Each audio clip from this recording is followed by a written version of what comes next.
a million years are but a moment. Here, where the present and the past tremble in the presence of the prehistoric.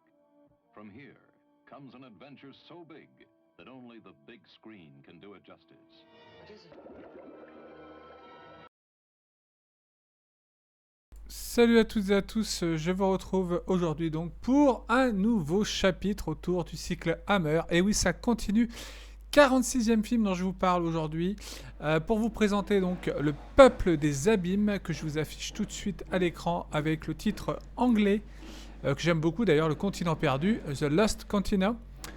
Alors attendez juste un instant parce que j'ai un retour de la musique et que je vais vous mettre tout de suite la chanson principale du film.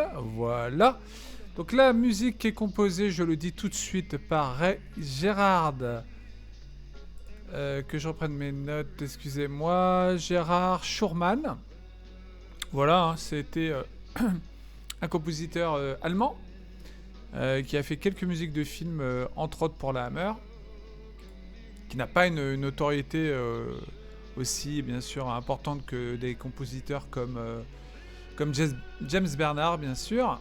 Mais en tout cas, la musique qu'il a composée pour Le Peuple des Abîmes, titre français, que je trouve pas trop mal, pour une fois encore, qui on va dire, oui, on pourrait dire que ça ressemble un peu à ce qui se passe dans le film, puisque c'est l'histoire d'un peuple en fait hors du temps, hein, puisque c'est l'histoire d'aventuriers qui vont tomber donc sur un univers inconnu, hein, un continent perdu, hein,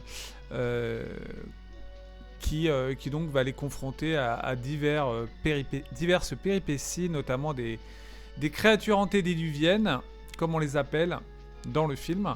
Voilà, et donc aujourd'hui, donc, je vais vous parler encore une fois d'un film, on va dire, d'aventure fantastique, avec ce côté un peu, parfois, je dirais, ça fait penser aussi à un film qui ressemble, un film de Kevin Connor qui ressemble beaucoup à celui-ci, le Sixième Continent, ou encore Les Sept Cités d'Atlantis, qui ne sont pas produits par la Hammer Film. Mais voilà, donc on va dire que Le Peuple des Abîmes, c'est un film qui ressemble plus ou moins à ces films-là. Je vais vous mettre tout de suite les images du film pour vous immerger dans ce film donc, qui surfe en 1968 sur la vague des films préhistoriques avec des monstres, etc. Comme bien sûr 1 million d'années avant Jésus-Christ, ou comme Creatures the World Forgot, dont je vous parlerai avant la fin de ce cycle, comme également Quand les dinosaures dominaient le monde. Voilà, donc c'est un film qui met, je dirais, la générosité en avant. Voilà, donc je vais revenir sur, on va dire, le propos du film, hein, ce dont il s'agit. Alors ici, donc, on se retrouve dans une histoire, somme toute très classique. Hein, faut pas aller, c'est pas un scénario. D'ailleurs, il est signé par Michael Carras, qui réalise le film.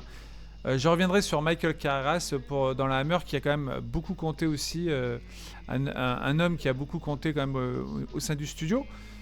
Donc l'histoire du Peuple des Abîmes, elle est simple. C'est l'histoire du cargo Carita qui transporte un explosif très sensible du style nitroglycérine, donc très volatile. Et donc ce cargo échoue après une tempête dans la mer des Sargasses. Et là, ils vont découvrir que d'autres navires, un peu comme, je dirais, le triangle des Bermudes, d'autres navires donc, ont échoué, comme lui. Et donc le capitaine du bateau, joué par Eric Porter, capitaine Lansen, donc qui commande le vaisseau, va aller de surprise en surprise lorsque son équipage, composé de scientifiques et de jolies femmes également, parmi l'équipage, il découvre un peuple qui vit comme autrefois, avec des règles hors du temps, avec une autre façon justement de concevoir, je dirais, le système qu'ils ont établi dans cet univers, plutôt dans cette contrée oubliée, perdue, donc comme je l'ai dit, hors du temps, qui semble sortir tout droit, je dirais, d'un roman de Jules Verne. Voilà. Et donc ils sont attaqués également donc, dans leurs aventures par des monstres. Alors des monstres un peu qui font aujourd'hui très carton-pâte, hein, quand même, parce que là on n'est pas vraiment, je vais dire, dans des effets spéciaux à la Harryhausen, on est plutôt dans, je dirais dans des cascadeurs, en fait, dans des costumes, hein, qui jouent les monstres. Alors donc ça fait un peu kitsch. Là, je vous l'accorde, c'est vrai que le film fait quand même assez kitsch par moment, de par ses créatures. D'ailleurs, vous allez les voir à l'écran, hein, il y en a quelques-unes que j'ai mis. Voilà, donc là, vous avez une des actrices, hein, qui s'appelle... je ne sais plus, excusez-moi, il faut que je reprenne encore la fiche de la distribution. Parce qu'elle, c'est une des actrices très charmantes du film, Susanna League, voilà. Voilà, vous avez également dans le film, donc, mis à part Eric Porter qui joue le commandant, vous avez Hildegard Neff, vous avez Nigel Stock, Tony Beckley et Dana Gillespie. Et pour finir, Eddie Powell.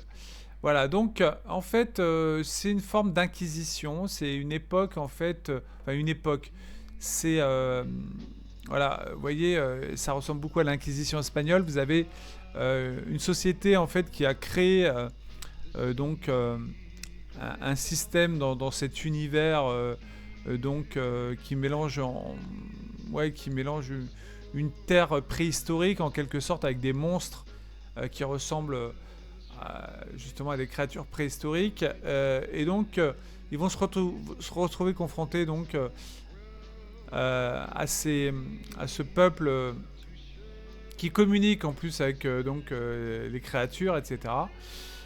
Et donc cet équipage va se déchirer, s'associer pour combattre ce peuple des abîmes. Vous voyez, donc on voit ici les créatures, hein, vous voyez, qui sont animées, si elles ne sont pas jouées par des acteurs en costume, elles sont manipulées par des animateurs en fait qui bougent les créatures.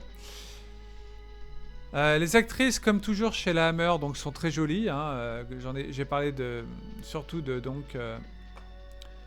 cette Susanna Lee qu'on voit ici à l'écran en train de hurler, qui se fait donc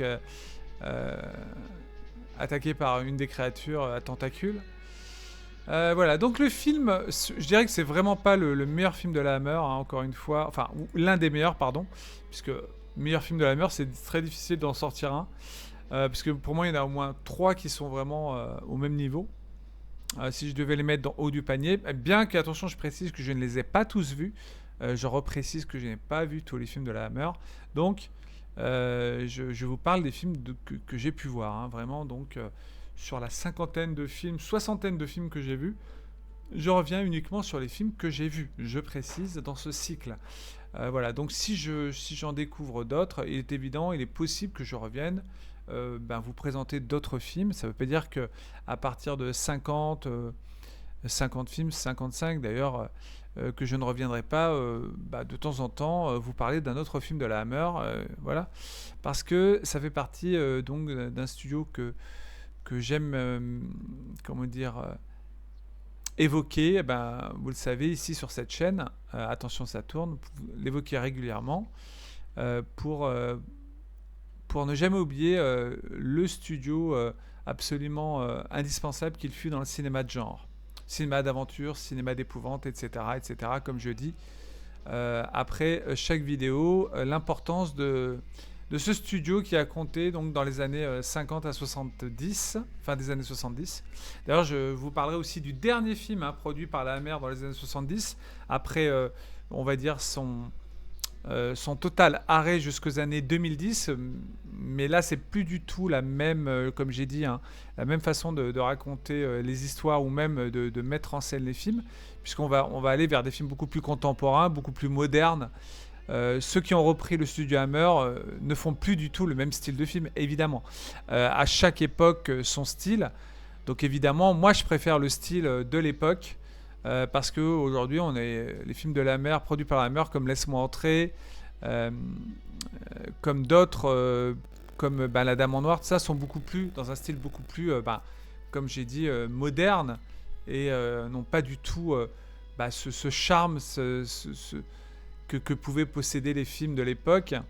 Et c'est ce qui fait toute leur force, je dirais, à l'époque, c'est que il y avait même si c'était parfois en studio avec des monstres en carton-pâte comme on le voit ici, espèce de crabe géant, il y avait quand même ce petit côté nostalgique qui fait qu'on aime ces films parce que ils correspondent à leur temps, à leur timeline, on va dire, et voilà. Donc, Le Peuple des Abîmes, donc, qui sort en 1968, n'est pas un très gros succès en Angleterre. Et il sort quand même en salle en France. C'est un film donc qui est tout à fait correct pour le studio, avec beaucoup de générosité au niveau de ce qui se passe quand même au niveau de l'action.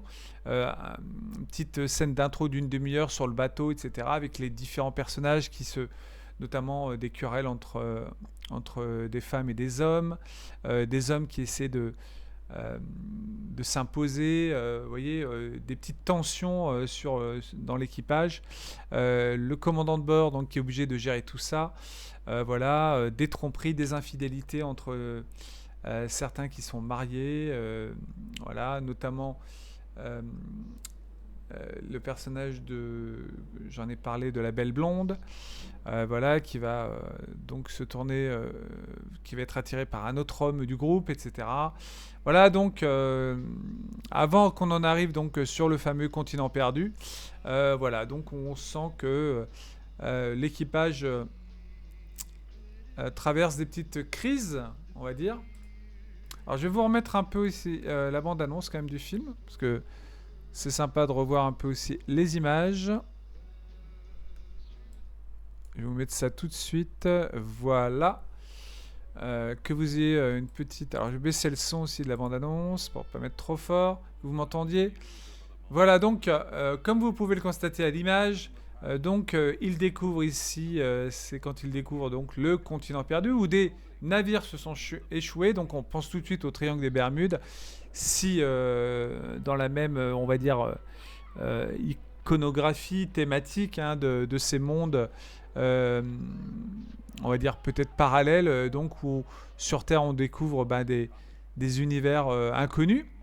Alors moi c'est ce que j'aime vraiment dans ce film, encore une fois, c'est qu'on est dans un monde inconnu, donc un continent perdu, comme j'ai dit, comme les films de Kevin Connor, comme celui aussi qui n'est pas de la Hammer, Centre-Terre 7e continent, mais avec Peter Cushing, qui était très sympa, qui était réalisé aussi par Kevin Connor, ouais, qui est spécialiste des films justement de continent perdu dans son genre.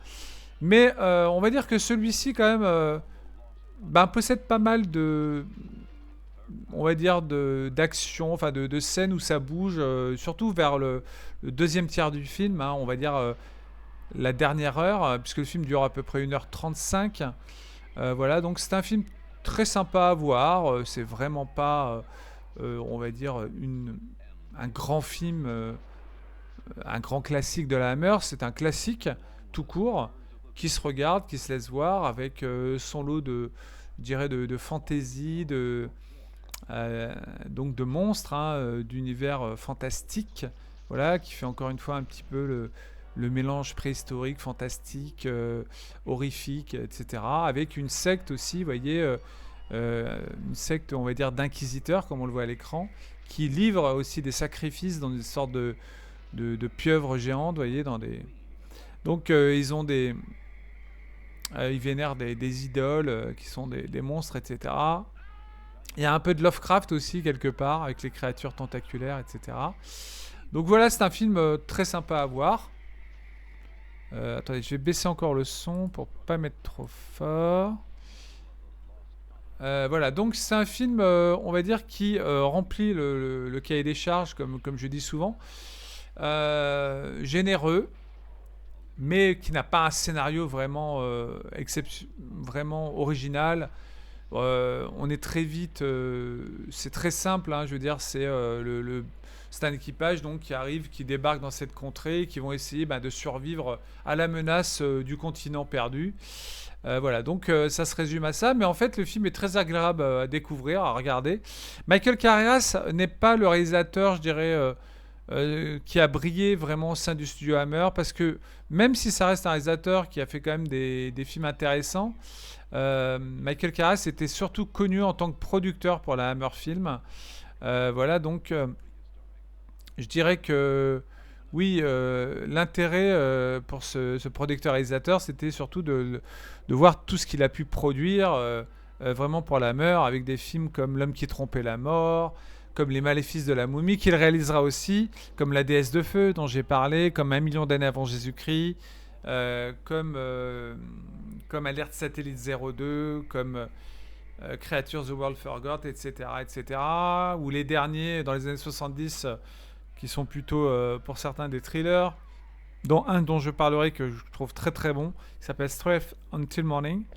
Les démons de l'esprit, un dénommé Mr. Shatter, ça c'est lui qui le réalisera. Voilà, et donc il a produit aussi le célèbre chef-d'œuvre Le cauchemar de Dracula en 1958. Voilà, mais Michael Carras, donc, et puis je crois qu'il a produit un de ceux que je préfère. En 67, non, c'est pas lui, pardon. Je me suis trompé. Donc non, c'est en 63. C'est Les damnés de Joseph Losey, dont je vous ai parlé, qui était un véritable bijou que je vous invite à découvrir. Voilà. Donc en tant que réalisateur, quelques films intéressants. Donc mes préférés de lui, c'est Maniac, donc un thriller. Oui, c'est ça, un thriller. Très intéressant sur un tueur sadique. Les maléfices de la momie. Le film La momie sanglante, dont je vous ai déjà parlé. Alors, La momie sanglante, je m'excuse, non, je me suis trompé, pardon, je reprends mes notes. C'était Seth Hott qui l'a réalisé, lui, il était producteur. Voilà, mais surtout en tant que réalisateur maniaque, le peuple des abîmes, je dirais, là, que je vous présente. Et puis peut-être Les maléfices de la momie. Voilà. C'est donc un film qui reste, comme je dis, une curiosité, encore une fois, de la Hammer. Comme toujours, ils en recèlent de beaucoup, la Hammer Film. Voilà, c'est un film qui fait plaisir à voir pour son côté un peu, je dirais, généreux en termes de scènes où il se passe pas mal de choses. Et puis, bon, c'est vrai qu'aujourd'hui, le film fait quand même kitsch pour les créatures. Mais voilà, ça fonctionne pour peu qu'on ait envie de se replonger dans la nostalgie, comme je l'ai dit, des films de cette époque. Ça marchera, ça a marché sur moi, ça marchera peut-être sur vous, donc n'hésitez pas à le découvrir. Je vais vous remettre donc les images, voilà. Vous voyez les décors ici, bien sûr, on voit que c'est des maquettes. Pour certains, mais il ne faut pas oublier que le film a quand même eu des décors reconstitués en studio. Voilà, donc Michael Carras, vous pouvez voir d'ailleurs quelques scènes sur YouTube de tournage, du making-of carrément de ce film. Vous voyez, il y a carrément des... Il y a des... Pas des main paintings, on va dire des décors reconstitués en studio. Voilà, avec aussi donc pas mal de maquettes, bien sûr. Voilà, je crois qu'il y a quelques mates quand même. Que c'était aussi à la mode dans les années 60 de faire des décors en perspective avec des perspectives de fond. Donc l'utilisation des matte painting et puis des décors reconstitués en studio. Ici donc la plupart tout est tourné en studio quasiment, puisqu'on voit très peu de scènes qui se déroulent sur mer, et puis ils n'ont pas tourné bien sûr les scènes du bateau, c'est vraiment donc pareil, tout est fait en studio. Voilà, donc les acteurs sont pas mauvais du tout. Eric Porter, Hildegard Neff, cette actrice que Susanna Lee, voilà, les acteurs sont vraiment intéressants. Il y a une bonne répartie au niveau des dialogues quand il y a les scènes de tension entre eux, dans le bateau, etc. Avant qu'ils arrivent donc dans ce continent perdu. On sent que vraiment cet équipage est sur le point à chaque fois de... ils sont tendus, ils sont sur le point, ils n'arrivent plus à trouver en fait la sortie en fait, parce qu'en fait ils sont perdus en mer. C'est là qu'ils vont débarquer. Donc les cartes maritimes ne trouvent plus en fait... le capitaine ne trouve plus avec les cartes maritimes d'issue parce qu'à un moment donné ils vont s'égarer dans une faille en fait, un peu comme j'ai dit, comme dans le triangle des Bermudes, dans une faille qui va donc, attendez, je vais remettre un peu de musique pour l'ambiance. Une faille donc qui va les faire se retrouver dans ce continent oublié, hors du temps, etc. Voilà, donc Le peuple des abîmes, donc sorti en 1968, film de Michael Carreras que je vous invite à découvrir. Encore une fois, parce que c'est un film Hammer qui exploite un filon vraiment qui n'a pas les meilleurs films du genre, on va dire, dans ce type d'histoire, mais avec toujours beaucoup de générosité, de travail sur quand même les décors, un bon casting, voilà, donc très sympathique, pas exceptionnel, vraiment pas. Pas aussi, on va dire, définitif que des chefs-d'œuvre comme des films d'épouvante comme Les Maîtresses de Dracula, comme Le Cauchemar de Dracula, comme Le Cirque des Vampires, comme Les Sévices de Dracula, comme d'autres thrillers de Friedrich Francis, ou même des films de Roy Howard Baker, comme Les Monstres de l'espace, comme des films de science-fiction aussi, parce que la Hammer a beaucoup apporté la science-fiction, notamment avec Enquête dans l'espace, avec aussi le film L'île de la terreur, etc. etc. Voilà, donc très franchement, si vous voulez passer simplement un moment sympathique, voilà, qui va vous changer encore une fois de ce que la Hammer pouvait proposer autre que l'épouvante, eh bien voilà, vous regardez Le Peuple des Abîmes ou The Lost Continent et vous passerez un moment voilà, qui est pareil, hors du temps, qui fait toujours plaisir à voir. C'est ce que j'aime aussi dans ce studio, c'est qu'on est toujours bercé par la qualité, je dirais, aussi de la colorimétrie des films, de la direction d'acteurs, voilà, comme je dis, du fait que la Hammer, c'était un studio qui n'avait pas toujours les moyens d'aller de faire mieux, je veux dire, à l'écran, c'est-à-dire en termes de moyens, mais ils arrivaient quand même avec du bricolage à faire des films qui tenaient un minimum la route pour nous divertir, et c'est ça vraiment l'essentiel. Et chapeau donc comme je le dis toujours dans ces vidéos, à ce studio que je ne cesse d'encenser parce qu'il le mérite totalement.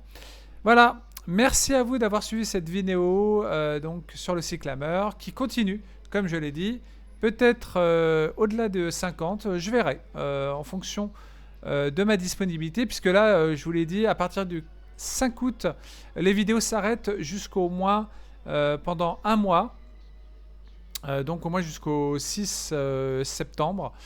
Voilà, donc d'ici là, n'hésitez pas à mettre un pouce vers le haut pour soutenir la chaîne.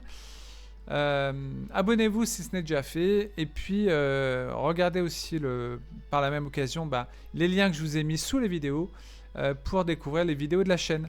Et les lives aussi, puisqu'on fait beaucoup de lives. Et d'ailleurs, le prochain, ce sera donc demain soir à 20h pour le cycle Giallo sur le film L'œil du labyrinthe. Merci à vous tous de m'avoir écouté. À très bientôt sur la chaîne Attention ça tourne. Vive le cinéma de genre. Vive des studios comme la Hammer Film. Et à très vite. Bye bye les amis. Ciao ciao.